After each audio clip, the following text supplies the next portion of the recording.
The Miller CFS-2 900 tool is a fiber optic stripper used to strip 900 and 250 micron buffer coating to expose 125 micron cladded fiber. The CFS-2 900 has a second hole for stripping 2 to 3 millimeter fiber jackets and comes preset from the factory. No adjustments necessary.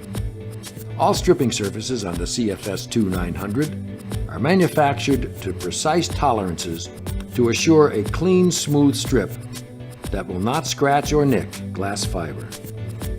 To begin using the CFS-2 900, grasp the tool firmly. Close the tool around the jacket and strip off the jacket material. Using a Kevlar cutter, cut the Kevlar strength members.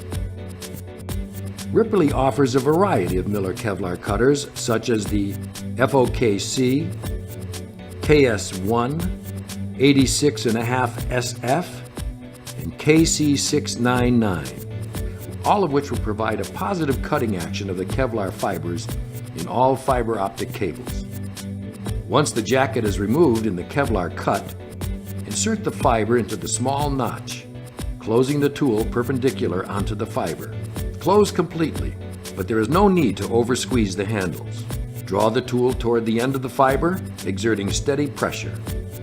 We recommend several short strips of approximately 1/4 inch or 6 millimeters to achieve the desired finished length. As an option, Ripley also offers the CFS-2 fiber optic stripper for stripping 250 micron buffer coating to expose 125 micron cladded fiber.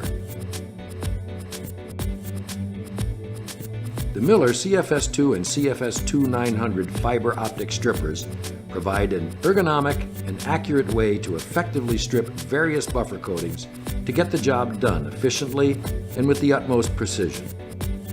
Find out more at Vicom's website.